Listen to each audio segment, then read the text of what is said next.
Good evening, good morning, good afternoon, whenever the fuck you're watching this. This is episode 3 of Backyard Buckets, brought to you by Backyard Sports. With me, I've got Raul, I've got Andy. Raul, how you doing, buddy? Man, I'm here. It's Monday. That's the I feel like important this part. is I feel like this is a solid way to cap off a Monday. Is to just let off a little steam, and some fucking players let off a little goddamn steam this weekend, dude. Goddamn I right mean, they did. we've seen some solid performances this last weekend, man. Damn right. Andy, what about you, buddy? How you doing?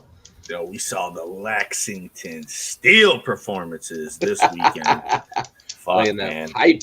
I mean, we're gonna get to it a little bit with some of these players since last Monday when you saw us, but even the guys we don't, or the guy, despite the guys we mentioned, there were a lot of 35 plus point performances this week in the NBA, and heading into that final 20 game stretch after the All-Star break, it's fantastic. We're here for it. So let's jump right into it, man.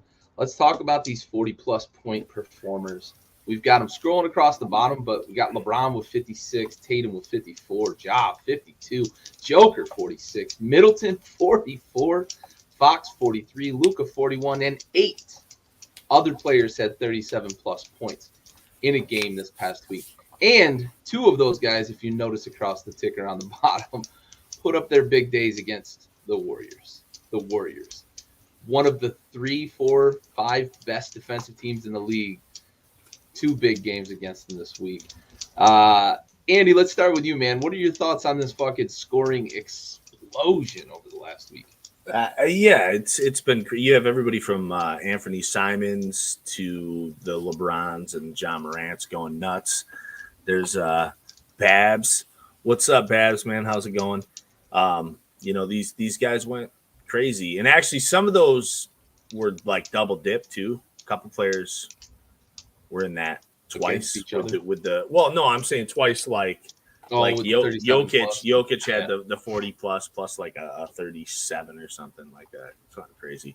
So yeah, it was a really solid week. We got to see what happens when the timeless LeBron James goes off, the young buck John Morant right after Gary. Right after we picked fucking Trae Young over him on that show. Oh, you did. Oh, you didn't? I did take Ja.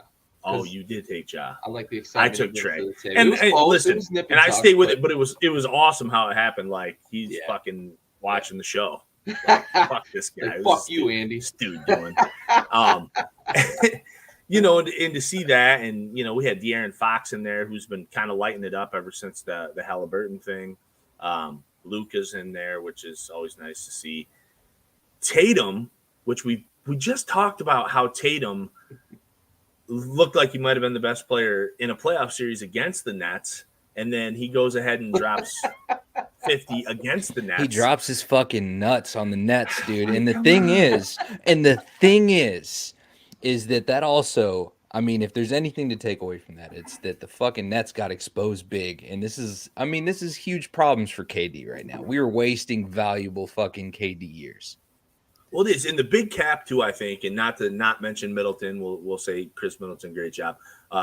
Nikola Jokic has his 40-plus point game off the heels of not playing some, and DeMarcus Cousins filling in like the old boogie. Yeah. More than better. I mean, if you can get that much out of your fucking 8th man. Out of a cast off. Come on, bud.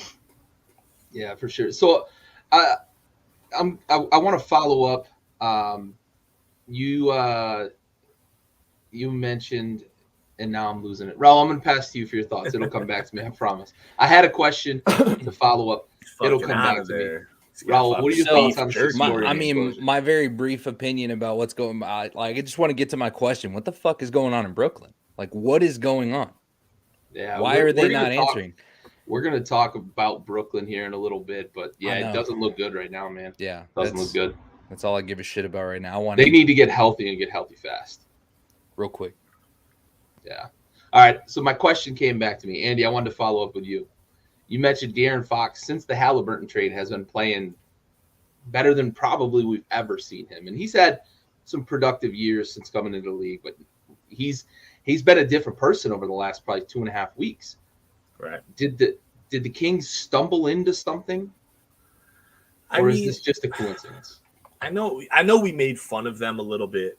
Yeah. With them choosing Fox over Halliburton. And it wasn't Fox's fault. I know I said something along the lines of like they traded a guy who they haven't really seen much from, opposed to holding on to a guy who they've seen things from. And that's not me saying they've seen bad things. I've been a De'Aaron Fox guy, ever since he's come out into the league. However, it's just really odd to trade a guy in his second year after showing so much promise. But yeah, Fox has been on a tear, and he's doing the things that we know he should do. I mean, the 19th of last month is the last, or the 16th of last month is the last time he scored less than 20. And he's only scored less than 25 one time in that entire span. So, I mean, guy's tearing it up. He's in a shit situation. They did, however, maybe they took the steps that are going to benefit him. They get rid of a guy like Bagley, who they shouldn't have taken in the first place. Now that we saw what was available in that draft after him, right? I mean, they went on the upside of Bagley. They whiffed on 2 real superstar caliber players. They get Halliburton, the third fiddle to last year's rookie class, but a fine player. And they bring in a guy like Sabonis, who's a good player, who's yet to prove it on a team who wins games, and maybe we'll see something with him and Fox here in the future. I don't expect anything right away because that team has a lot of holes, but maybe give it time. De'Aaron Fox is, I think the one thing you can say about De'Aaron Fox is he's proven his worth. It's just one of those situations where I think we got on their case a little bit because, like, how do you trade Halliburton so early in his career? If you're going to make a trade on somebody, you at least make the trade with the guy you're familiar with. Well, you got to remember, too, like, I think to add to that, right, with the ceiling that Halliburton, the perceived ceiling that Halliburton has versus a guy like Fox, who we know what his ceiling is. And it's a fine ceiling, like you mentioned. He's not a terrible player, but, like, Halliburton has potential to elevate, beyond what we've seen from De'Aaron Fox based on last year's performance and, obviously his draft position and what they thought of him coming out of college. You also got to remember that last year, in the immediate aftermath of LaMelo Ball breaking his hand, everybody was on Tyrese Halliburton saying he was going to win Rookie of the Year. Now, Melo comes back and plays stellar to close the season and wins Rookie of the Year, as he should have. But there was a time last season that, by of course, de facto, because of the injury, Tyrese Halliburton was viewed as the best rookie last year. And then you go and trade that guy this year. So that I think just adds to what you were saying, last week and this week again, reiterating, like, they traded a guy in his second year that has a very high perceived ceiling in favor of, or at least it appears in favor of, a guy who they know where his ceiling is, and it isn't as high as it looks like Halliburton's might get to. Right. I think any shit we've given the Kings is solely based on their handling of Halliburton and nothing to do with Fox. Because, I mean, on record, I think Fox is a better player than Halliburton. I think Fox is a better player now than Halliburton will be. I just don't understand giving up on a second-year guy with so much promise. Right, for sure. Raul, any closing thoughts on this list or the Kings? No, I mean, I hope the Kings can figure it out. You want to talk Ja Morant? No, I mean, Yes, dude, you do. Do it. You should. Jaws Now's your fucking. time. Now's your time. You sang his praises 2 weeks ago. I think more so than Gary and I even did. No, for sure. Like he just continues. He continues to do Ja things, and there's a lot of hype around him. And what I like about him is that like he creates his own hype, but he comes through every fucking time, dude. Like he makes a show of it. And he shows his ass. And whenever he goes and puts up fucking 52 against the Spurs and has multiple, like a poster and a fucking highlight reel that gets millions just on one game. I mean, come on, dude. This is the entertainment value alone in Ja Morant, despite his stats. I mean, the NBA is fucking proud to see it. Me as a fan, he is fucking my favorite player in basketball right now, hands down. Not even close. I like that transition because we're going to move on to looking at who the future face of the league is. And I think there's a lot of momentum right now for Ja Morant to be that guy. And for all the reasons that you just mentioned, Raul, right? He's exciting. He performs at a high level. He's a quiet guy that really leads that team, but he's got so much like flair and flash for a quiet guy. He doesn't talk a lot, but that motherfucker lets his game do a lot of talking for sure. And you mentioned the huge dunk, just yamming on people all the time.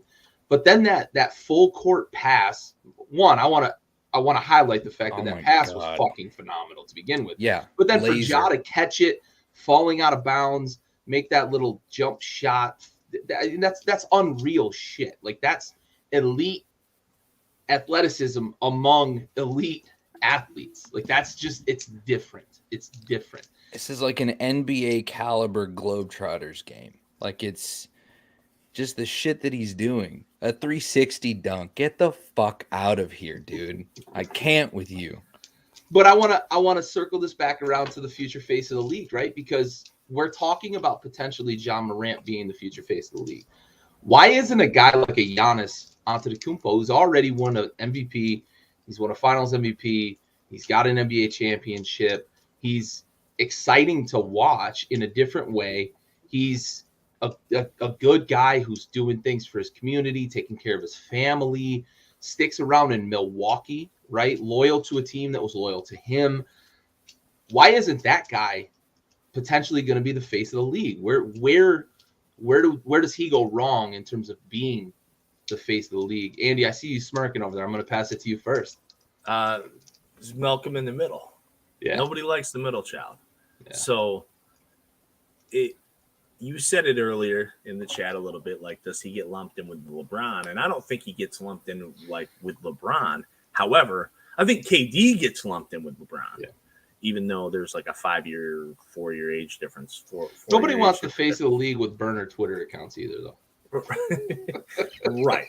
But I'm saying, I think, there's the age gap between LeBron and KD is like 4 or 5 years. The age gap between KD and Giannis is 6 years. Yeah. The age gap between Giannis and Morant is 5 years. Okay. So of all of those things, that smallest gap there for Giannis is going to be with him and Morant. So you would almost think like, well, that makes the most sense. However, Giannis kind of feels old already, I think. I think that's what the consensus is. Ja feels fresh, brand new. You're going to throw him in there with Trey. You're going to throw him in there with Luka, Jason Tatum. I think Giannis is probably more classified with like a Donovan Mitchell or a Devin Booker, those guys who he's clearly better than by leaps and bounds. But I think the biggest thing is for Giannis, when you look at him, you don't think those names I just named. Like, you don't think Luka, you don't think Tatum, you don't think Ja. You think of, maybe unfairly, you might think of LeBron or a Paul George or a Kevin Durant, or even Nikola Jokic would be fair, I think. I think Nikola Jokic would probably be the fairest one, and Joel Embiid. They're more his age. But, yeah, you blame it on LeBron and even Durant to an extent that these guys won't fucking go away. I mean, Durant's only 33, but like LeBron at like 30, LeBron's got to be 38, right? 38, 36, 38. He's several months younger than me, and I'm inching towards 39. Old. So yeah, there we go. He wanted it. He wanted it so bad. It's fucking Kango. LL Cool J over here. Dude, come on, man. But yeah, so hate the drip. I think we lump him into a weird part. I mean, you know, Giannis should have been going toe to toe with like Victor Oladipo, who RIP everything on his body. But yeah, it's an unfair age thing because he's 27. He's 27. Yeah. Like, you know, LeBron is a decade older than him. So it's just. Yeah. You know, the way I put it earlier, too, is like he, you know, the way he would get lumped in with LeBron, I think his career started too early, right? He came out of Greece at, 18 or 19, and he's been in the league for almost 10 years now. And that whole 10 years overlaps with about six years of LeBron just completely dominating the league. But his entire career, LeBron's been the face of the league, right? So, you know, I think it's the situation where his career overlaps enough with LeBron that, as you put it, right, Ja's fresh. And this actually happened with LeBron a little bit though too. I mean, LeBron was a huge name, but he was kind of flooded out by Kobe for a long time because Kobe wouldn't go away. Yeah, for sure. Raul, what are your thoughts on this? Face of the league. I mean, the face of the league is going to continue to be Ja as long as Ja's healthy. And the reason I say that is very simple. Like, Giannis is no doubt talented. Luka, again, all of these guys have a great marketing presence too, as well as, you know, their popularity's there. But Ja is, you said it, and I don't think you quite understood that you said the point, but that was it. He is fresh. He is the current talent pool in every fucking city in America. And he is the elite version of that style, that presence. I mean, that ball is life movement that you see on YouTube. Like, he is I mean, come on. He is the YouTube god. Like, you know what I mean? Right. So, we know what Giannis is. Giannis has reached Giannis is probably as good as he's going to be. You think? Which is pretty good. I don't think so, man. I don't think so. I think he gets better from a skill point, but at this point, he's going to start losing the other stuff. Yeah, the athleticism. Once you start inching towards 30, he's going to start losing. So he's going to be a combination of the things that I'm getting better at with know-how and the things that I'm losing with age. So I don't know how much better he's ever going to be than he is right now and next season. With like a guy like Ja or even Luka or Tatum, we're like thinking, what can they be in 4 years? So if Ja's already able to drop fucking 50 points and make a full court alley-oop fucking shot, nuts, dude. Things like that, he didn't dunk it. He shot the fucking. I mean, I'm looking at like we just like could this?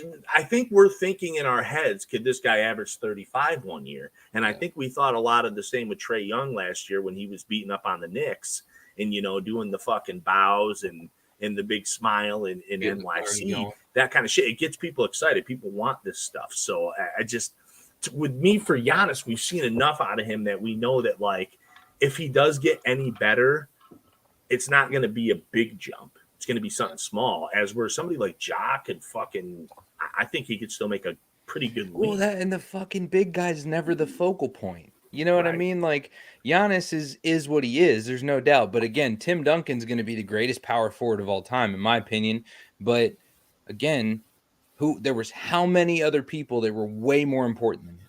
So Ja is the Kobe. Ja is the Kobe, and Giannis is the Duncan.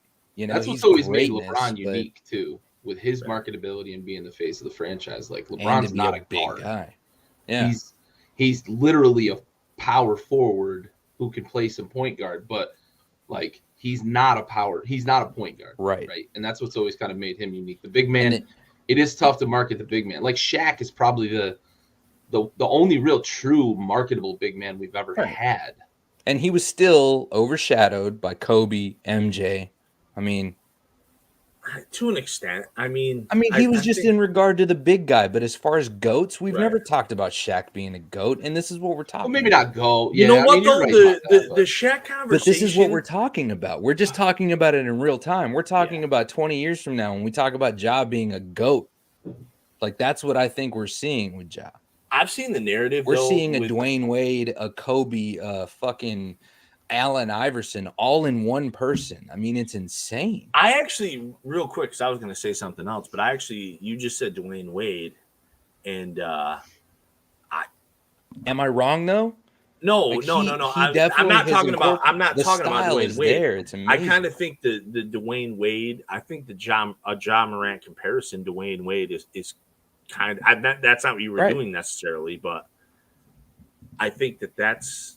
I know, That's but we got almost on the a- historical conversation. That's And I'm almost thinking, a smooth comparison though, because Exactly. they play a bit alike.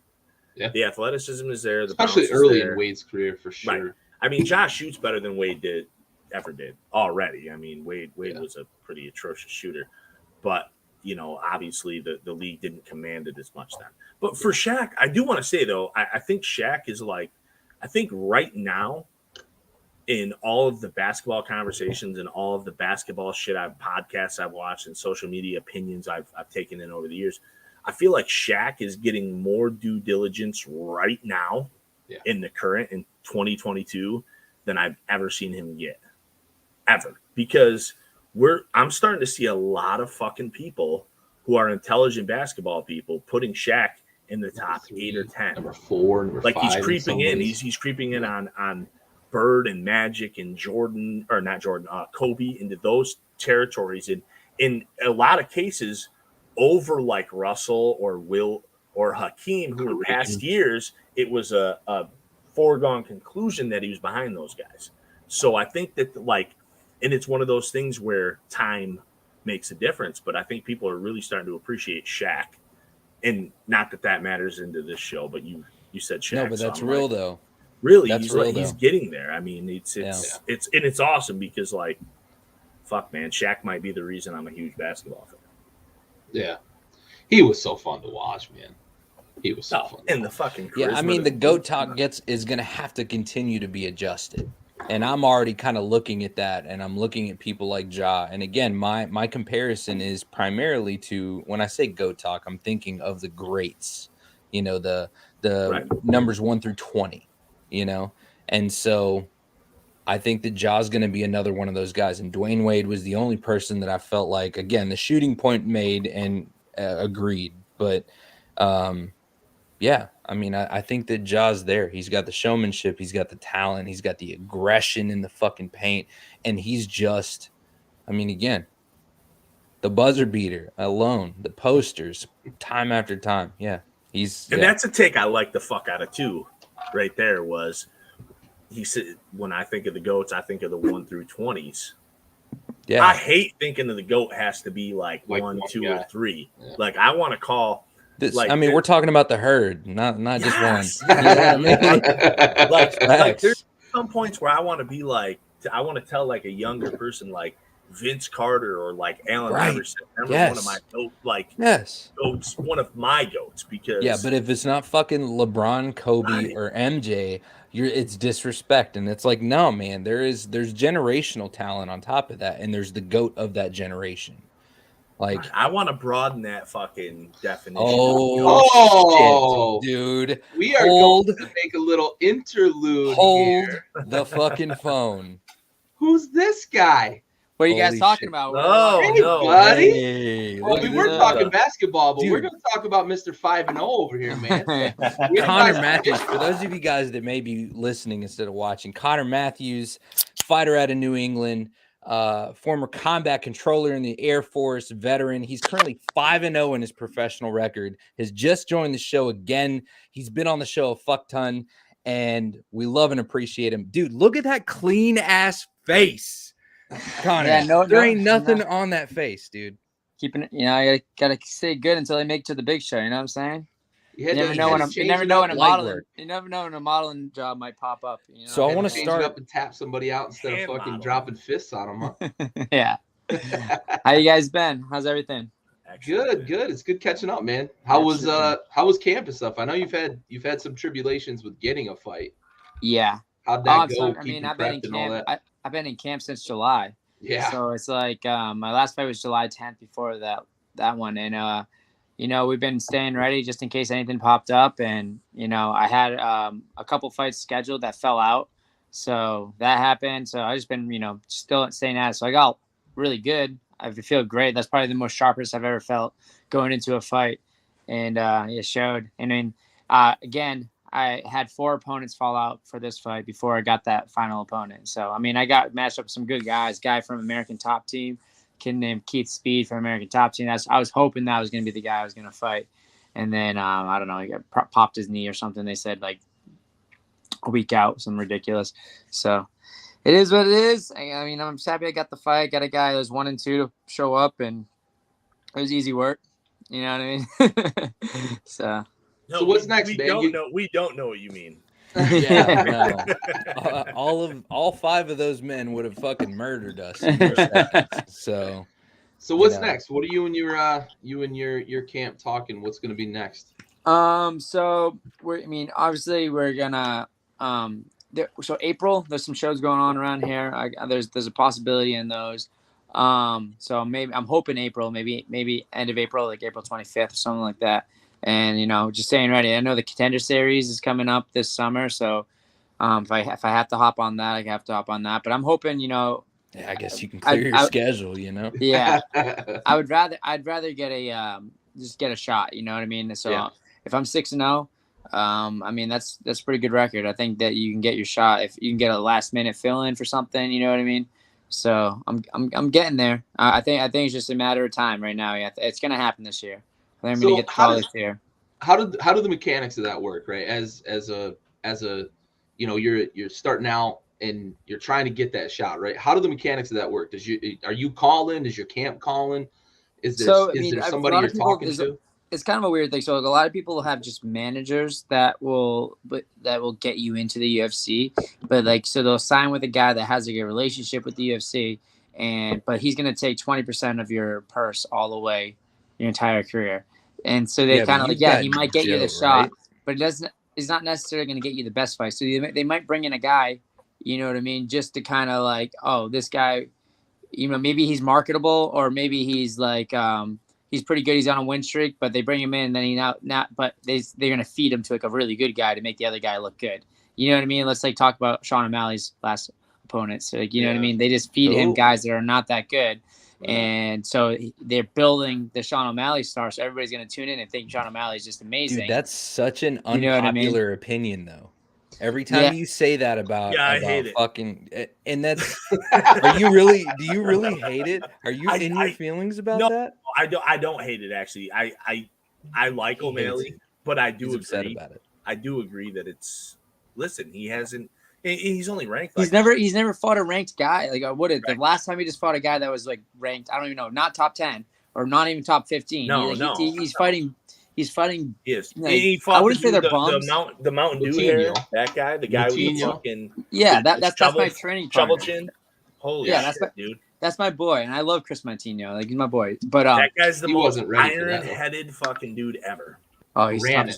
He's fighting actually. He's fighting this weekend. He's fighting a guy who's 42. So I'm hoping the guy's old as hell. He's from Argentina. I'm hoping Martino gets a win underneath his belt, and then you know what I mean. Because that'd be cool. Because I'm glad he was ready. That's the thing. So Chris, he was fighting in the same promotion that I just fought in. You know what I mean? I don't know what his record was, but I think he's got a couple losses on it. And then he was just ready. And then they were looking for a fight for Sean O'Malley, and they called him up you know what I mean? He knew he's a tough kid. He's going to stay there throughout the whole fight, but that makes Sean O'Malley look better than he actually is. You know what I mean? That's kind of the. I don't think O'Malley knew he was that tough of a kid, though. No, I don't think so either. I think he surprised O'Malley for sure. I mean, it's safe to say he surprised most people watching because, I was dude, he was just chewing on those fists. Stop. Oh my god, dude. His green hair was fucking worried back the entire time. Dude. But yeah. Yeah.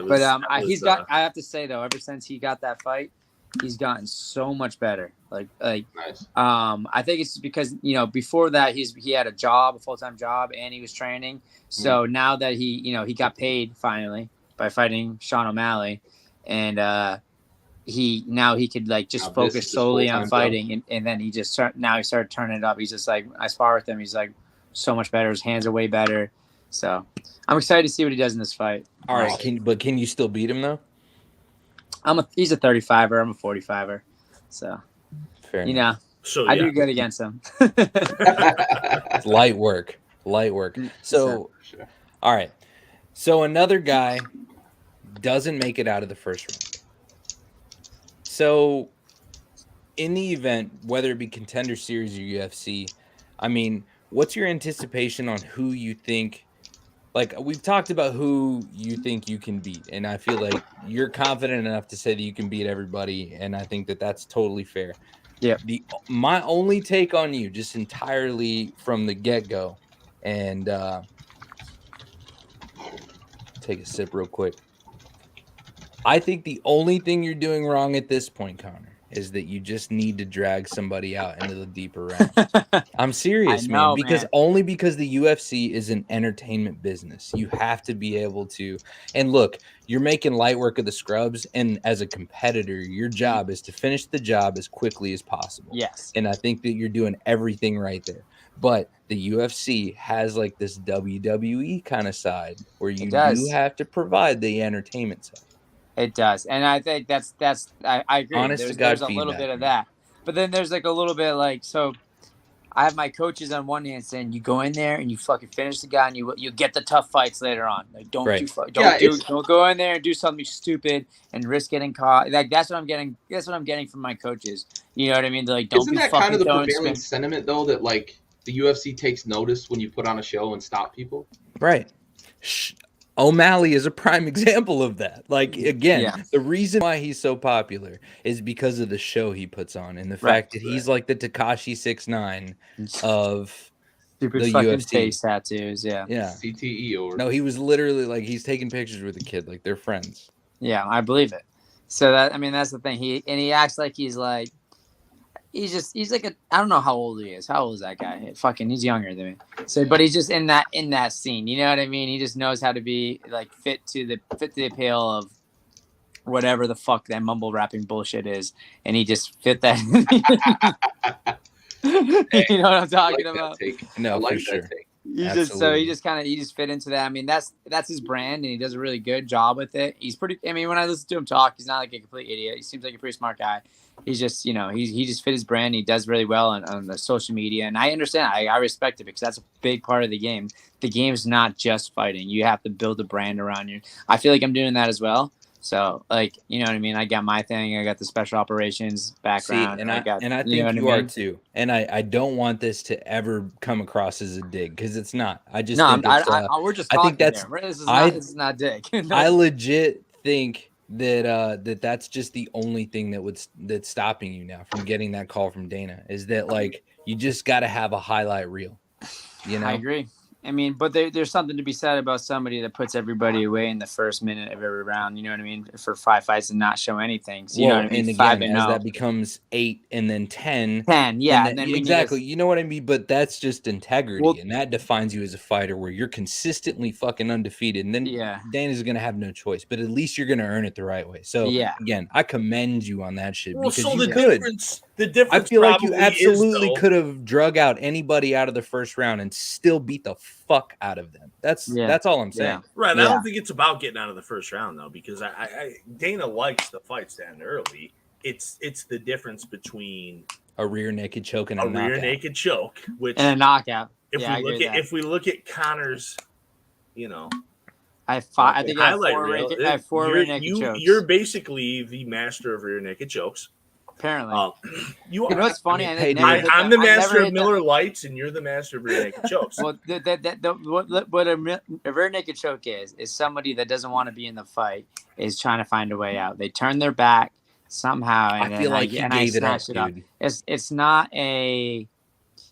It's not a like, you know what I mean? It's not like I'm a master of a rear naked. I don't even get rear naked chokes a lot when I'm training with guys. It's the reason why I'm getting is people just turtle on me because they don't want to get hit, and then that's the reason why you get it. Well, no, I agree with you that No, it Jorge is simpler- Masvidal it is a prime simpler to get example of somebody how in to a rear defend naked a rear choke. naked choke. Yeah, It's yeah, simpler to do that than it is to do a lot of submissions. Yeah. Absolutely. It's, a guy gives up their inexperienced or just, like you said, gave up.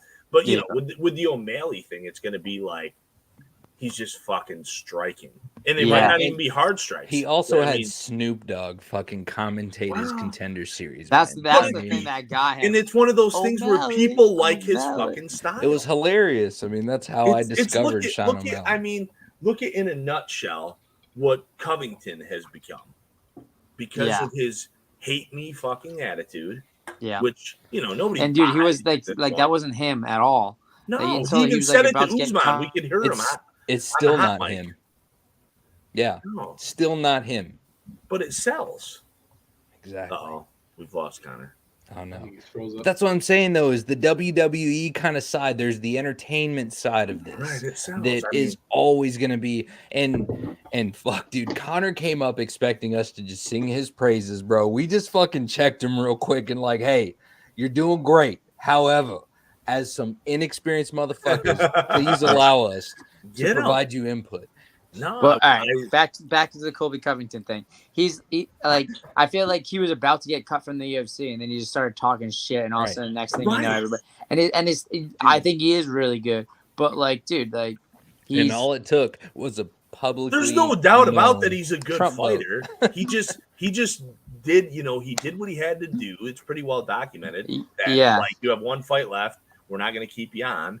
And he just started running his mouth, whether that was his idea or somebody in his camp's idea. Yeah, Like, it fucking worked. he's made more money after that than he's ever made before. And, So, he's a good fighter. I mean, don't get me he wrong. is. I want to He see is, the but he's guy not get the most knocked out exciting. every time.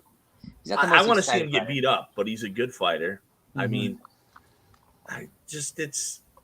listen, some shit. So we know Dana's there. He goes to these. Hey, did your opponent not make weight? Mm. Was he not? Yeah, but he was 156? the last second fill-in, so that's kind of like Jesus I don't think Christ. he even tried. I don't think he even tried. He was 156, but I don't think he like weighed in at 156 and then blew up to 165 the next day. I think he was like 156 and then walked in the cage at He fought at 157. 158. Yeah, Oh exactly. my Like, he god. Like I think I weighed in at 149. My coaches call me. They're like, what's your weight?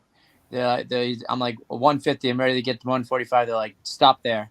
I was like, all right. So then I weighed in that thing at 149, and I was like, he's gonna be like 156. I'm like, all right, great. So he steps on the scale, but I looked at him. I'm like, this guy's small. He looked like a child. You were You know what I still mean? bigger than him. Like, Yeah. Oh, I stepped into the cage at like 60. What do you walk around at, Yeah, like mid camp 168, before you start dude. your cut? What do you walk around at? So the weight I see on the scale the most days when I wake up is 166. That's like my weight that I usually am. I get up on after a weekend. Sometimes I'm 168, 169. You know what I mean? And then I float between them. So I'm like Depending on how many beers you have. yeah, exactly. So fucking ninth grade, bud. How long? Yeah. How long do you? Right? How long do you allow yourself in a Fuck. camp to make that cut? Because you're cutting 20, possibly 23. Yeah, I start. I would say I start dieting 3 weeks out is like when I start, kind of, like just watching what I eat a lot. And then the last 10 days is when It's I all go on cauliflower? like, yeah, it's like I'm weighing out my food. I'm you know what I mean. Just I have a nutritionist, and she kind of takes over from there. I try to do this last way. I was like, I don't need. I've been done this so many times. I don't need a nutritionist. And then like I hit like 5 days out, and I was like, I need the I'm a little nutritionist. heavy. I'm gonna talk to a nutritionist. And I don't know what it's like. If it's just like a mental thing of me, just like if I'm picking what I'm gonna eat, I just give myself a couple extra calories, and that's Somebody else is telling you what she's to do. telling me, I just do exactly what she's telling me. So it was kind of interesting that, Yeah. but she's helped me out for like my last 4 fights, and actually probably all my pro fights, and it's been hit the nail on the head every single time. So she crushed it. Have you ever had to water cut before weigh-ins? Yeah, I water. So so what I do is I do overload. So like 10 days out, I start drinking like water, and then I drink more and more and more until I get to like basically if I'm weighing in, like I weighed in on a Thursday. On Tuesday I chugged a shit ton of it's Tuesday. Yeah, Tuesday I chugged I finished by drinking like 2.5 gallons of water. And then Wednesday I don't drink anything at all. So your body releases like a hormone that like basically tells your body to flush out all your water. And so you like that one day I don't drink, I just drop like a shit ton of weight. So I went to bed, I think the night before at like 150, 140, 50, 3. I think so I woke up and all I had to do is like cut like a couple pounds in the tub. So all I did was take a hot bath this time. A couple hot baths actually, and then I was on weight. I don't like it. I didn't like the bath. It was my first time really trying to cut like that, and it was harder than doing the sauna. I didn't have a sauna. I was gonna say, isn't that miserable being in the water like that? Yeah, it's miserable, but it's supposed to suck the water out of you pretty good, and I just feel like it was pretty miserable. Yeah, I didn't like it. I also didn't put salts in it. Usually people put Epsom salts in there. Yeah, things like there's a lot of things flush fast with the osmosis. Oh, fucking Epsom salt, something I can talk about here. Yeah. With bad back. Old people. Old back. Listen, I chugged a bunch of water one time in a day. I had this piss test, and I hadn't passed that shit. So I had to drink. You passed it though, right? Like a whole. Yeah, I did actually. Gang shit, boy. I did. I was a kid too. I was like a teenager. I was like fucking 16. My buddy was like, "You got to drink this whole gallon of water." Yeah. In the day, you'd be fine. Been there. And it was like it ain't gonna work. It did. I love the old wives' tales, but the ones that work were solid. But like there was a lot of old wives' tales about. Well, listen, if you drink a whole gallon of water, what are you pissing out other than water? Right. I mean, in today's world, that doesn't pass because they can detect against. Well, but I mean, it's cool. Right. You're right. This you're was right. 20. This was 20 years ago. Right. Yeah. Cool. Aging myself again. Epsom salt. You know. Yeah. Listen. Hey, listen. Go fucking plug in another fucking 8-track. Let's move on. Oh, come on. So we Connor, had cassette tapes by then. Jesus. I have cassettes. Do you have cassettes, Connor? Connor, you've never even seen a cassette. I've seen cassettes. There was a not cassette. Yeah, I think the little Connor. While I'm picking on you, do me a favor. Turn your camera. Yeah. No. I mean, hi. How are you? No, I mean the angle. Hi. Yes, there we go. Attaboy. We got the wide view. But that's War Baby over there. Yeah, speaking of which, War Baby, as you won, you were walking off stage and you almost like didn't even see her. She was trying to call you. And then wow, you guys noticed that? Oh, I fucking and you're diming him out right here. Hey, bro, I've been married for 12 years. I know the game. Okay, I know where your faults are, and I'm just telling you that's where it was right there. You almost missed. I did almost miss her. That's sorry. Right. Yeah, I did almost miss. I wish she would have been pissed. I got your back. And even more fucked up from sleeping on the couch. Yeah. Oh, dude. I should kicking me out of my bed. Yeah, right. How was that? Here we go. So how was that pizza? How was that pizza? Oh, I crushed that pizza. It was pretty good. So I got a pizza sponsorship, which is one of the best sponsorships you can get. Of course. Because, I got to go down. Actually, it's funny. I haven't really been to the actual place. I've been there not in a long time, though. So there's a like a pub pizza, like a restaurant pizza. Yeah. But then they also sell it in stores, too, all around Massachusetts. It's like a big thing in Massachusetts. Cape Cod Pizza. So it's big thing around here. So I just been getting it from the grocery stores, but they told me I can go down there. And I'm gonna go there and I want to get like a day of. I'm gonna have to try that out. I'll be up there in July. So that's been cool. I got a couple good sponsors. So nice. You gonna come up here in July? Yeah, I'll be up there in July. I'll be in Plymouth. Oh hell yeah! That's where I fight in Plymouth all the time. Do you fight in Plymouth? Yeah, nice. I got a buddy of mine is getting married. He's marrying a girl from Plymouth. So nice. I'll be up in July. If I have a fight, in July, you gotta make sure. Dude, if you have a fight in July, we'll be there. I'll be up there for the whole week. My in-laws live near Springfield, and my wife's grandma lives in Weymouth. So we'll be up that way. Mid-July. This is the most northern shit I've ever heard in my life, dude. Like, what are you even talking about? Oh, Christ. Listen, they're just fucking town names. I might be coming down to Texas pretty soon. Yeah, well, fucking bring your Weymouth, because that'll shut down the whole fucking state in Texas. If you guys get some ice, if you want to have a smooth transition to be able to come down here, it's very simple. Just come down here during the fall or the spring because you won't survive in the summer. Okay. And and the spring is much more like I've your been there in the So, summer. yeah, and I you died, I went to right? selection in the summer in Texas. I know all about it. Suffocating. I was in Come basic on, training in dude. Texas. Yeah, but it was Air Force basic training, though. You know what I mean? So it was a lot. Hey, I faxed You got that. sunburned It while was- you were it on the wasn't that fucking. hard. Well, you got sunburned while you were on the fucking back nine, dude, in boot camp. Yeah, we Get the did. fuck out of here. You fold laundry. That's all you do in the Air Force. They don't even give you guns. Yeah, dude. Holy shit.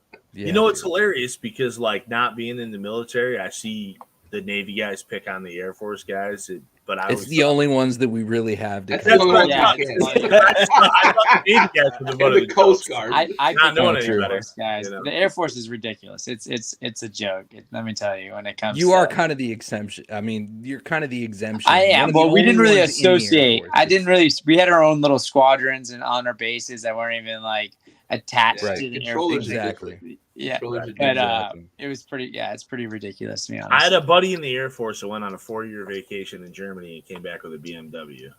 Yeah. And I was like, That's a standard what did Air you Force really, career, what did you really yeah. do? Standard Air Force. Yeah. What did you really do? Yeah. Yeah. You should have asked him his handicap. That would have been the real question as to what his rank was. But Connor, as always, we really appreciate you being on the show. Congratulations, 5-0. My pleasure, guys. And Hell it's yeah, time, buddy. Dana. I fucking know you're watching the show. Call Yeah. the man, Controller MMA. Be sure to hit him up. Connor Matthews, everybody. Thank you so much for joining us, man. I appreciate you guys. Thank you so much. Have a good night, guys. Yeah, you Hey, too, how's bro. it going, buddy? Hit me up when you're up here in July. Absolutely. All right. Dude, hit me let's up do when it. you're in Texas. All right, I No, will. nobody's going to Sounds good. Texas. All right, love you guys. Later, buddy. Trying to get out of Texas. All right.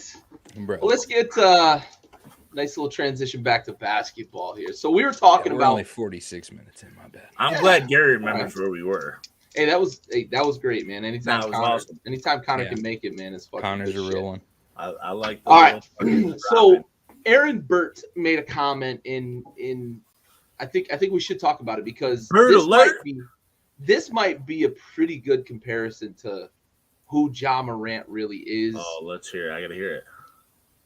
Derrick Rose Sure. is pretty close to, like, Yeah. Wayne Wade's a great comparison. I think Derrick Rose pre-injuries is a pretty close comparison too, man, because Yeah. the style of play and Derrick Rose was compared to Dwayne Wade when he played. So it's not that big a stretch to say like Ja plays a lot like Derrick Rose too. Aggressive to the rim, not afraid to go in the trees, really can help carry a team. I mean, Derrick Rose carried a mediocre Bulls team, won the MVP. That team was that team Listen, was really they lost a lot of games from the guys that were Right. on that team, right? Right. And I don't mean mediocre roster. I mean that team for the extent of that season was pretty mediocre with the guys that were playing alongside Derrick Rose. Yeah, they needed a Derrick Rose though. That was Yeah, for sure. that was a good That dude was a defensive- monster, though. No, and actually, He had Uh, LeBron on the ropes. shout out to Bird Alert. Bird Alert. Love that kid. I like the comparison. I do actually. Yeah. And it wasn't one I think I would have come to. I do think they're similar in a completely different frame because you got Rose is like the kind of stocky, Tall, strong stocky guy. build, Yeah. as where Moran is a very long 6'2", 6'3". 6'2". Very, very long though. Rose played probably lengthwise a little shorter than his height, as where Morant plays longer than Taller. his height. However, I do think that's probably the most spot on one, honestly. That's pretty good. That's, And I that's don't a- even that's a think good Aaron one. was intending to make that comparison, but when he said that, I was like, "Fuck, No, that's a that good one, man. I makes I sense, like man. it. Makes sense." I enjoy the comparison. I really do. All right, we're gonna transition here from the face of the franchise discussion to a couple of segments here. We're gonna start out with "Ball Don't Lie." Ball don't. She.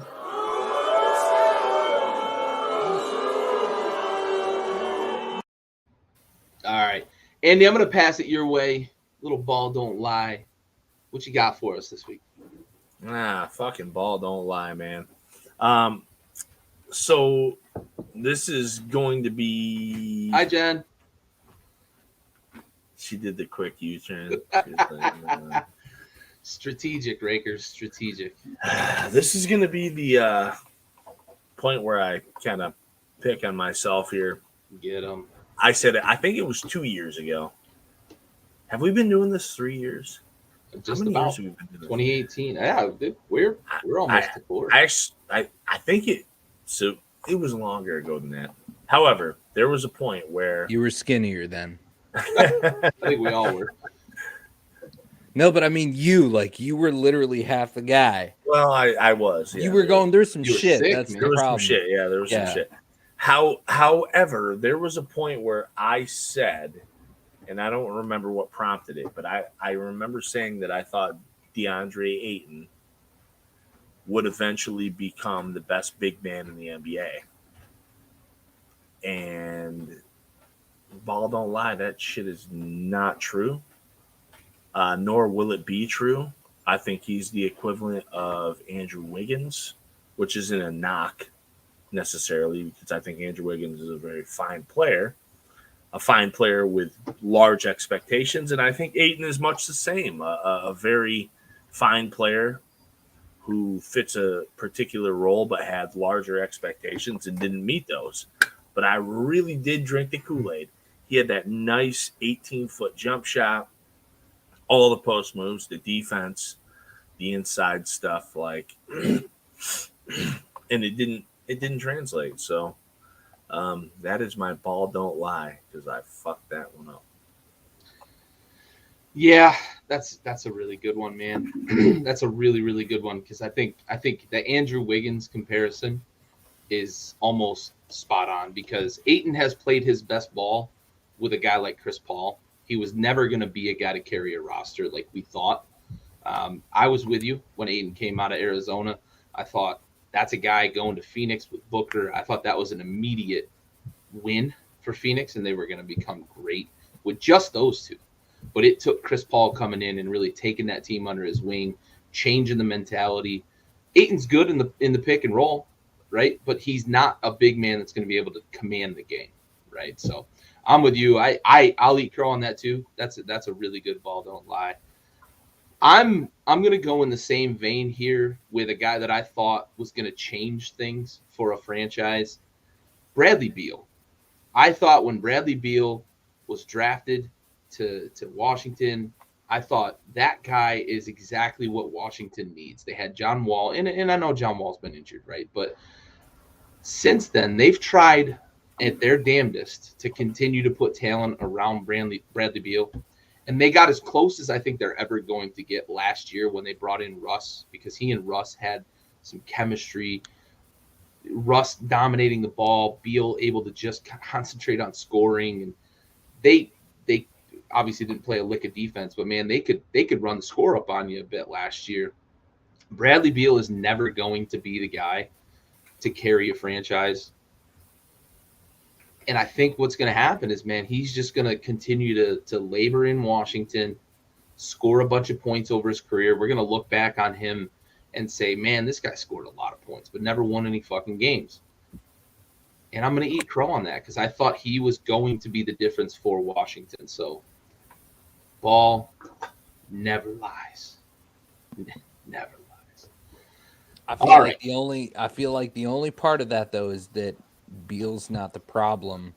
Washington, like the organization, is. It's a little bit of that. Like the Wizards organization is not the most well-run organization. I will capitulate to that. But Bradley Beal is just a guy that he's out there to get his, and he's not out there to make the people around him better. I started to realize that toward the end of last year when he and Russ were running. I don't love that take though. No? I'm not even a Beal guy, Gary. What I'm seeing from Beal the last couple of years is a player who is so okay with whatever the fuck is going on with that franchise. Maybe that's what it is, man. That he's just settled in. Maybe that's what it is. He's settled.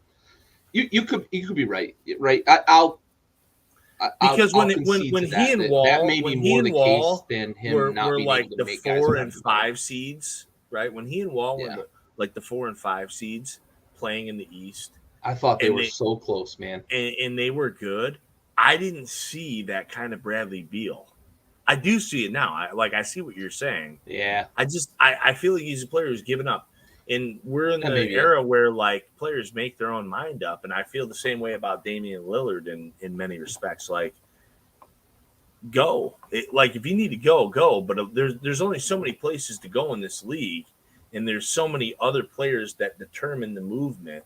Yeah. And it's some guys get fucking left next to the trash can. And I think Beal is certainly one of them. That may be more accurate, right? Instead of saying that he's a guy that doesn't make people around him better, I think he's a guy that gets comfortable. Well, no, I think you're right, but I think you're right that he's doing that. Yeah. But I don't think that was like the intent. Like I think he's almost like scorned at this point. Yeah. He's just resigned to his own fate. All right. Raul has indicated he doesn't have anything for Ball Don't Lie, so we're going to move on. And we're going to get to Mr. Jordan.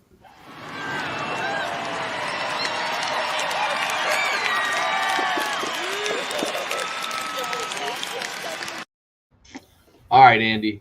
What do you got for I took that personally? I took that personally.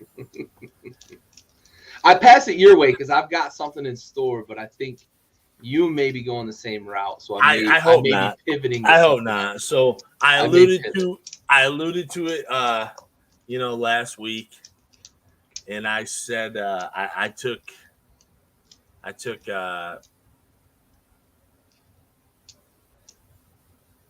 Shit, what am I saying?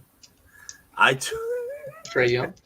I took Trae Young over John Morant. This is exactly where I was going to go, and exactly why I passed your way first. And Ja took that personally with the 50-point outing. Like while you were taking Trae Young, dude. While I was taking Trae Young, he just decided. And it was one of those things where it was like no disrespect, because I love Ja too, but like, bro, just if ever there's great fucking timing, I don't have. Don't score 52 when I pick somebody else. No, listen, I'm okay with it. I don't have it. I'm glad he scored 50 fucking too. Like get it, young buck. Go nuts. I stand with it. I mean, although as the more and more Ja goes ape shit, I'm like, God damn, how do I pick anybody over him? But yeah. Killed me. For sure. Yeah, I was going to go there. I was going to highlight it, but I didn't want to dime you out before I gave you a chance to talk about it. So I appreciate it, because I ain't have another one. I'm gonna go to another player though that we highlighted in our big scoring week. I'm gonna go to Nikola Jokic, who over the last couple of weeks everybody's been talking about. Embiid's locking up the MVP since the Harden trade, the last 12, 15 days. Embiid's locking up the MVP because they're 4-0 starting out, and he's had 30 plus a couple of times, et cetera, et cetera. And Joker comes out and scores 37, and he scores 43 in the same week and says, hey, listen, I'm the defending MVP. Don't forget about me. And I'm going to show you exactly what I can do with a shell of a roster around him too. And I talked about it last week. We were talking 2 episodes ago, when we were talking about MVP frontrunners. Jokic has lost so many games from Jamal Murray, Michael Porter Jr., and several other key parts of that. Aaron Gordon's missed time. And yet they keep winning games, and he just keeps humming along at an MVP clip. So for all of the talk over the last 10, 12, 15 days that Joel Embiid has locked up the MVP, Nikola Jokic took that person. All right. I want to pivot over to salute to service. Raul, I'm going to pass it your way. Give me 1 second. I got to change brands here and get to... before you hit that, though, Yep. I just want to say I took that personally. You got one. I'm sorry. It just goes to Jason Tatum. It's simple. You know, because again, he's just solidifying that the fucking Nets are in trouble. And Jason Tatum going off is, you know, is what we get to see from them. Yeah, hell yeah. Tatum's an assassin, buddy. Fucking assassin. All right, let's get to our salute to service. Raul, I'm going to pass it your way.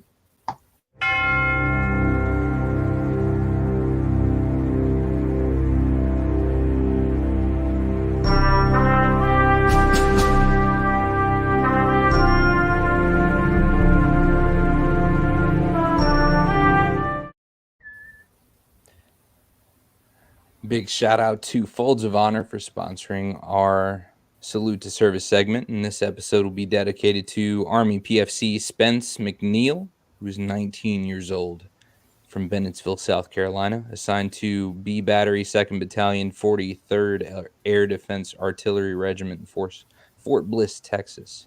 He passed away March 8th, 2003 as a result of an accident in Saudi Arabia. Army PFC Spence McNeil. We have the watch.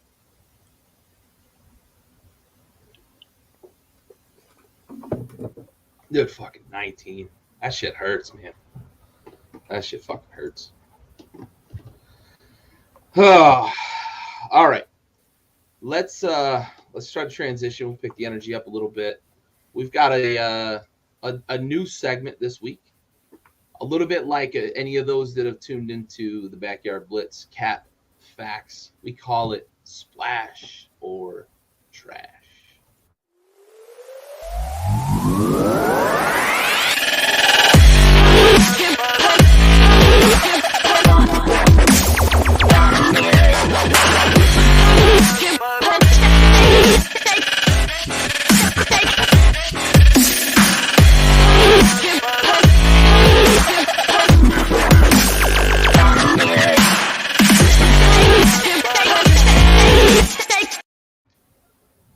I see you laughing over there, Andy. It was kind of funny.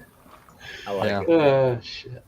All right. It's the first time I've seen it. I mean, hey, you know, we're in a rebuilding, you know, and all right. Our first Splash or Trash topic is Splash or Trash. The Lakers are still dangerous, assuming they make the playoffs. Andy, let's go to you first. it's Splash. They have to be. I think, well, I mean, assuming the playoffs mean a play-in game. Right.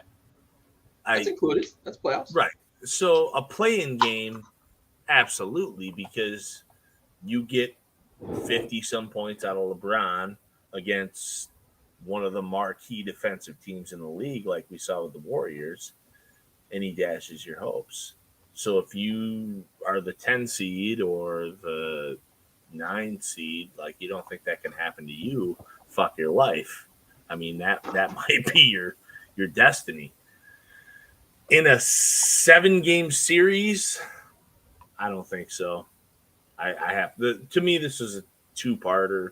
I just in a 7-game series, I don't think there's going to be enough LeBron at this age. Anthony Davis is unreliable. Russell Westbrook, unreliable.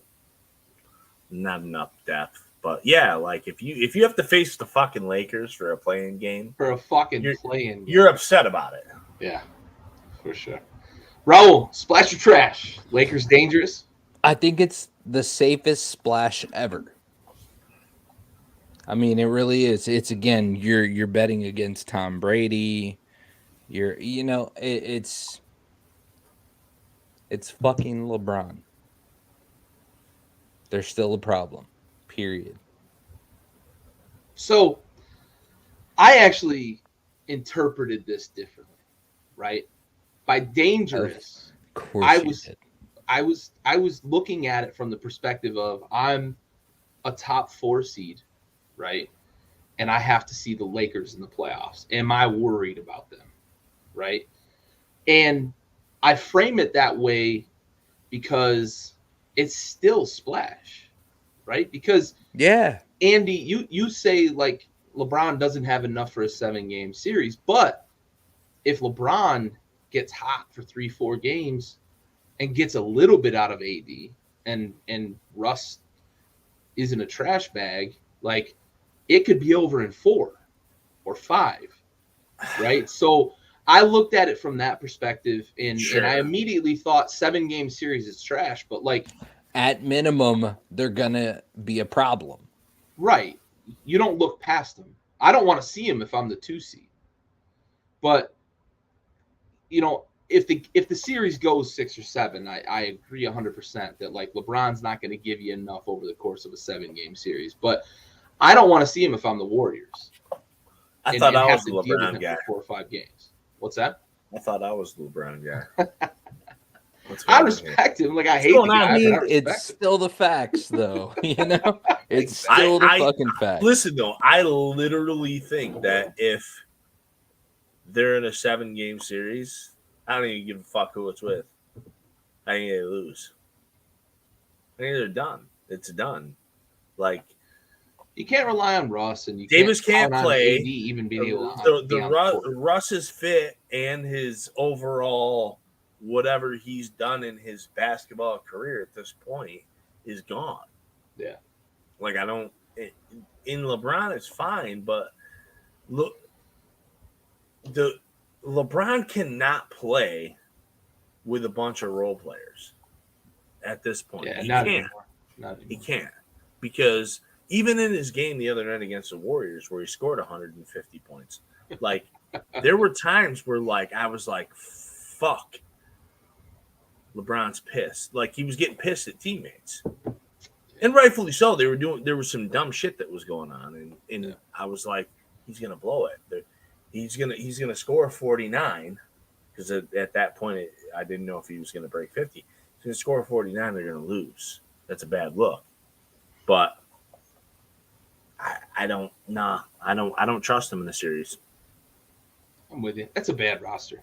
That's a really bad roster. It is. That trade with Russ too, like they traded away some really good role players there. I almost think it was like LeBron personally hated Kyle Kuzma or something. But I personally hate Kyle Kuzma too. So, okay. All right. This next one I'm going to frame a little bit. All right. So Evan Mobley is the odds-on favorite and likely going to win Rookie of the Year for a good Cleveland roster. And we talked a lot of Cleveland over the last 2 weeks here. Last 2 episodes. They're a surprise team, but they've also won a bunch of games.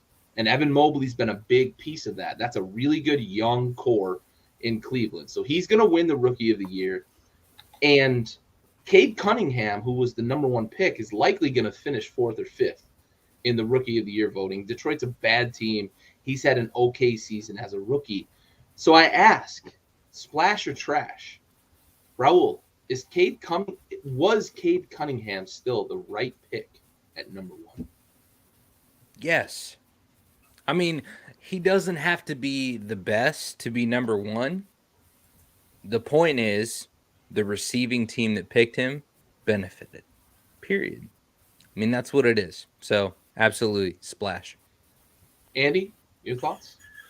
It's a splash, man. When you're talking a guy who can off the bat without much of an offensive game, who is so raw, average 16, 6, and 5. That's your guy. That's the guy of the future. So I want to double it up on you, Gary. Who could you name that would be better for that team out of that draft class to be number 1? I really like the way you just framed that because my answer is framed in that exact light, right? We've seen Cade Cunningham. He's 16, 6, and 5 is great, right, as a rookie. Okay. He's not going to win Rookie of the Year. But looking back on that draft, there's still not a guy that I'd take at number 1 over him, right? I think I don't want to caveat it too much because I'm going to start talking about like Cade Cunningham's a bad basketball player. He's not. I did think that last year when he was at Oklahoma State. Like, I didn't think he was going to be a great NBA player, but he's a good NBA player, and he's got potential to be really good, maybe great. Because I thought you liked Cade. I didn't. Really? I really didn't. I thought you did. No, he's done better than I thought he was going to, and Right. I'll eat crow on that. No, I He's didn't. done I better than didn't. thought he was I going didn't to. realize that. I thought you liked him. No, but I will caveat, as Raul just framed it. That was perfectly framed. I appreciate you leading into that for me.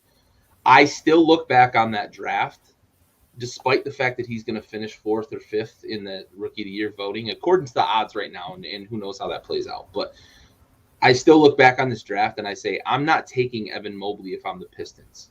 I'm just not.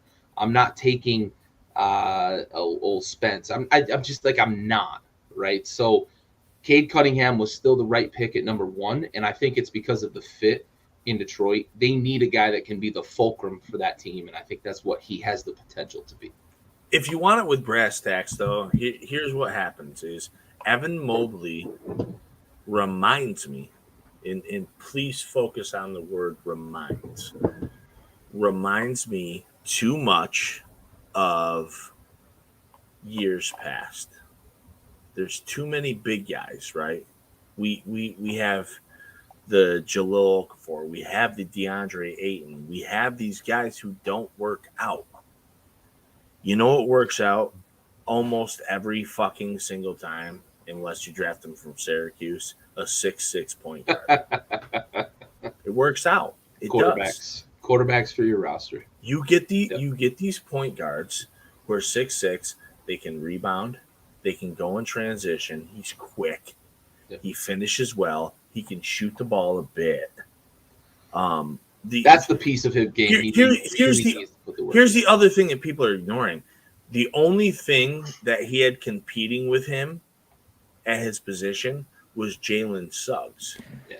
And Suggs was not an NBA player in the way Cunningham was an NBA player. So do you take Mobley, who we see fail a lot? We even see guys who don't fail. Karl Anthony Towns, who doesn't fail, but isn't a fucking changer and an MVP. And then we see Jalen Suggs. And the other one is going to be Jalen Green, who we see a dime a dozen at the fucking wing position. Mm-hmm. So I think every fucking day, twice on Sunday, 7 times on Monday, Cade Cunningham is the right choice. I like it. Raul, closing thought? I feel like Cunningham, the only question you should ask if we're going to splash or trash this is, did he not meet expectations? There's no doubt that he was the best of the class. I think we all agree there. He was the best bet for that team. But did he under or over deliver? I think the split house is going to come there. Yeah, and whether or not he delivered or under. Because I think the hype was a certain level with Cade Cunningham. Mm-hmm. And as Andy put, 16, 6, and 5 is awesome for a rookie. Right? And a 6'6" point guard. I think the hype was a little more than that. And I almost think that like the reason he's not going to win Rookie of the Year isn't necessarily because of his performance. Because you stack his numbers up against Evan Mobley, his numbers are better. Yeah. But slightly. Still a shit class. Still better. Still a shit class. Evan Mobley's on a better team, right, record-wise. Yep. But I think what you're going to see is that the voters had a certain expectation for Cade Cunningham, and he hasn't met that. I think they thought 20 was probably realistic for a guy like Cade Cunningham coming out of Oklahoma State. So I like that question. That's a good question. I like that question. Well, and Mobley he has under-delivered on what was expected of him. Not to say he's a bad player. Right. You always have to caveat. Which means he's still better than Zion Williamson, is all I'm saying. Is that because we all overestimated we all had really high expectations for Zion, and then he not only under-delivered, he over-delivered Uber Eats to his house, and now he can't continue his basketball career. So all I'm saying is that we need to stop looking at Cunningham like a fucking problem and just appreciate what he's done. Well, okay? The marketing hype biggest can be guilty of over, over forecasting, if you will. Danny, Mobley's biggest bid is going to be that he's playing pretty good basketball as a rookie on a team that a couple days ago was like the 5 seed. Now I think they're the 6 seed, and they're overachieving. So, but this rookie class though is sneaky good. Yeah. There's several really good rookies. You've got I don't think there's a lot of superstars in this class. no, but we don't need superstars. Right. Like we don't have to. That's the misconception I think in the NBA is we have to have superstars every year. We have Mobley, who's really fucking good, could be a superstar. We have Cade, who's really good, could be a superstar. And then we have these guys like Suggs, might be good. Duarte might be very good. We have Jalen Green, might be a superstar. We have Wagner, who might be really good. We have fucking Giddey from OKC, who might be really good. We have a lot of knows guys who the fuck he is. Right. And they don't know who Wagner is either. We have a lot of these guys who might be really good role players in a couple of years. And that's what the NBA needs. We need these guys. We can't just have fucking stars year after year after year. That's not going to pan out. Right, Raul? Get them. But instead, you just have to have people with really strong Instagrams. Like that's kind of, I feel like that's the focal point of sports in general right now, man. The hottest stars don't just compete on the field or on the court. They compete in all facets. And that's what we're dealing with. Period. So I mean, talking to Connor was a prime example of that. I mean, it's social like media game. Dude, if you were not controversial or if you were not getting like eye-opening response at all times, you're not relevant. And that's what sucks is that we have to ignore great talent for popular talent. Did the president call you today? Which one? Did the president call you today? We talked to Zelensky earlier. He's doing well. Fucking A. Yeah, for sure. All right. I think we're all in agreement, but for different reasons there. That's an interesting conversation. Yeah. I like that. And Raul, It's awesome. well done with that. Well done with that question midstream. Took man. it a bit far. Yeah. Hey, that was a good ass question midstream. I like it. All right. We're going to move on. We're going to talk about somebody we just mentioned a moment ago. Actually, I'm sorry. I'm getting ahead of myself. We're going to talk about the Brooklyn Nets. Raul brought them up earlier. Hey. Are they going to be a top 8 seed? Now, we have to remember now that there's not just 8 playoff teams anymore. We've got the play-in. So, splash or trash, the Nets will not be a top 8 seed in the East. I'm going to start this one out, and I'm going to say this is splash. However, when Kevin Durant comes back and he's healthy, we might see a play-in team go a long way in the playoffs in the East. Nobody wants to face that team if KD's healthy. Ben Simmons, if he makes good on what we sort of think that he could be for Brooklyn before we get to playoff time, I don't think anybody wants to face that fucking team. And we might see a play-in team knock off the 1 seed and make a real deep run into the playoffs.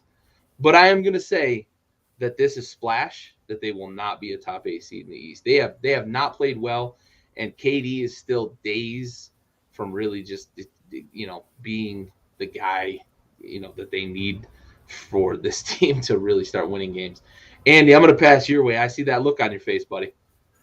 This is a tough one, which is, kind of why you're the one that proposed I wanted to cue it up because they're currently in a 3-way tie, barring games tonight, with the Hornets and the Hawks, who are both young teams, obviously, right? Yeah. So, we got that 8 through 10 matchup, and I gotta call it splash too. I don't think they're going to do it, man. I think with the limited amount of games left, I think they're going to run out of time. They're going to run out of time, and they're going to run out of steam because they're playing against Trae Young and LaMelo Ball. And it's not just Trae Young and LaMelo Ball. It's look at the teams those two play for. You have young guys. You have horses. Yep. This is a horsepower fucking race here, and the Nets don't have it. I don't see it. I think that they're going to be a problem, obviously, in a play-in game. I don't want Kevin Durant and Kyrie Irving, potentially Ben Simmons in the first round. No, chalk me up for I'll pass. But no, I don't think they finish top 8. I do think they definitely finish a play-in team, but not top 8. How about you? So before we get to Raul real quick, I'm going to interject here. How about you mentioned Kyrie, and last week we were talking Brooklyn's going to get 50% of him back, but they're not. They're not. What kind of craziness is that? That in New York State, they still have a loophole that prevents him from being able to play home games. Bro, the world's crazy. The mask restriction and the vaccination restriction being lifted in the Gen Pop, it's not lifted for private establishments, and it's crazy to me that they were just on the brink of getting 50% of Kyrie Irving back, and they still aren't. We live in weird times, bro. These guys, listen, I don't care where you stand on mask or not. Like, I don't want to hear it. Like, you can be for the mask, you can be for not masked. These motherfuckers have been breathing on each other and sweating on each other all season. They allow kids in New York State to wrestle, but they have to wear a mask. They can wrestle, but they have to wear a mask. These people have been on each other all season. So I'm just even the NBA. Let's go down to the NBA. All right, and I live in New York State, right? Too. Mm-hmm. And I coach high school basketball. Yeah. And our kids have to wear masks, right? Not anymore. Right. Basketball season, it's over now. Yeah, it's gone. Season's over. Doesn't exist. Yeah, but so is the season. Yeah. So the season ended. But before that, we were wearing masks. Yeah. But listen. Even when you're playing? 85% of these kids had them over their chins the whole fucking time. That's hilarious. Nobody was wearing a mask. Nobody was. They weren't wearing them over their mouth and nose. Yeah. Still like. Listen, I just want to say, I'm though, not Texans, kidding when I say in wrestling they were wearing masks.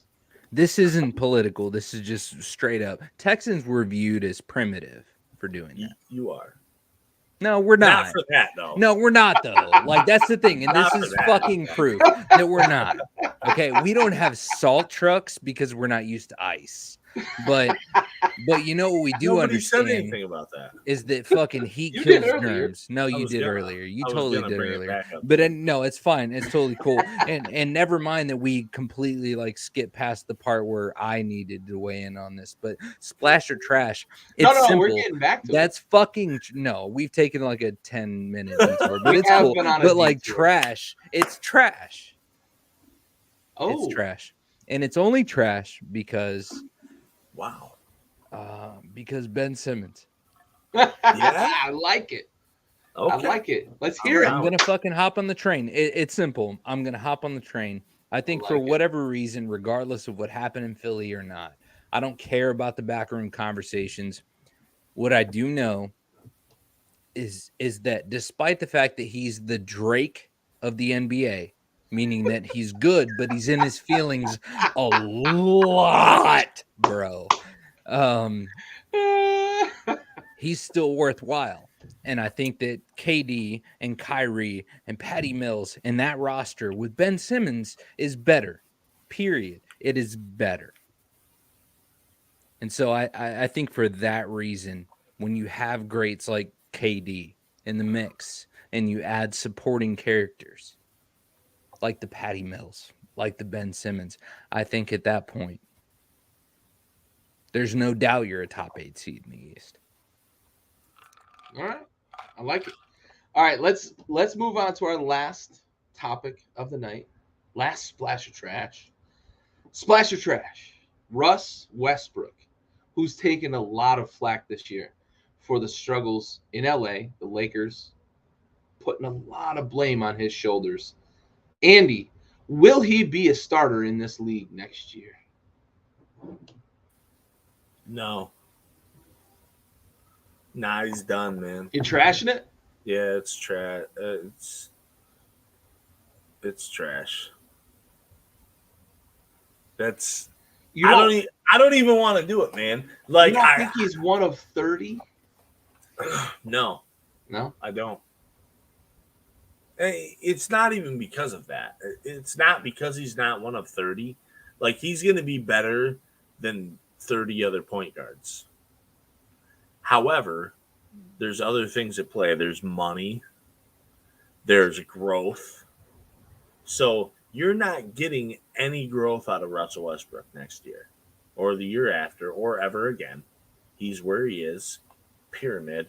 He's actually, his pyramid was here. He's here now. He's lost a little bit. Athleticism is gone, right? He's lost a little bit. 2, he's a very vocal personality, which nobody wants to fucking deal with, in the sense of you're not a superstar anymore, and he's not a superstar anymore. And then 3, the money. And then 4, the role. Because I feel like where he's going to be at moving forward is, hey, we can pay you a little less, right? Which is red flag number 1, because nobody wants to be paid less. To be a mentor, which is red flag number 2, because who the fuck is Russell Westbrook mentoring? And 3, to be a bench player, which I don't think he's going to accept. John Wall hasn't accepted that, right? Like, I don't see any of the things happening, and it's unfortunate. I'm a huge Russell Westbrook fan. I always have been. Like, I've supported the guy nonstop on this show. You're gonna love this. Day one. He's just he's gone. He's lost it. He's lost that little bit that's made him him, and it's not the thing. So I'm gonna go ahead and take this part. Gary, go ahead and get to the part where you agree with Andy, and I'm not gonna agree with him. Ooh, okay, good. Then I'll go ahead and get it started. Andy, the Lakers are the only reason, and this is crazy because I'm not a Russ fan. I'm not a fan of the antics and the bullshit and the whatever that's associated with Russ, the fucking attitude, the sense of entitlement without any credentials. But one thing is clear, the Lakers are the reason why he's not doing well. Period. If you put him on a team like Portland, if you put him on a team like, he wouldn't survive on the Spurs. If you put him on a team like, it's another good one. There's more than Portland. I had 3 or 4 in my head before I went into this, I promise. But Plan never survives contact. Even the Pacers, like, there's a couple different teams that you can put him on that he would not only start on, but he would lead. What I'm saying, he has to find another OKC level vibe, but it's definitely not fucking LA. So that's where I'm at with it. Is that Russ is not going to be a starter if he's in LA. But do you think those other teams want to pay him at his age to be their starting point guard? That's really where it is for me, because I don't think he lacks ability. Like, I think he can still play. Sure. Right. Okay. So think about teams like, I'm just going to list a few off the top of my head. Pistons, Magic, Kings, Trailblazers, Damian Lillard, Pacers. Malcolm Brogdon.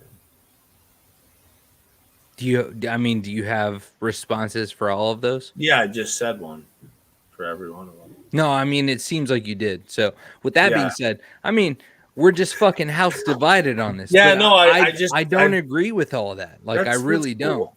I hope you're right. I love Russ. I mean, he's probably one of my favorite players. I don't see a home for him. I think it has to be a split star role. It can't be alpha and then number 2, 3 man. It's got to be 2 alphas. There's 2 of them. I'll jump in here. I think that I just mentioned it a moment ago, like the 1 of 30, right? I think you probably could make it 1 of 60, right? Let's say 2 guard offenses. I think that there's a home for him to be a starter in this league on a team that's probably a 3rd tier team who needs a little star power. Maybe it is Detroit playing opposite of Cade Cunningham in a similar situation we saw with him and Beal in Washington or something along those lines. I just think that there's going to be a place for Russ to land and be a starter in this league. Not because I think that Russ is one of the 10, 15 best players or even 10, 15 best point guards in the league anymore. I just think that Russ Westbrook, the player, comes with a certain level of respect and panache. And I think that Raul hit the nail on the head a bit with the whole Lakers thing, right? And I said this before before the season started. Like, he could go back to OKC. Like, there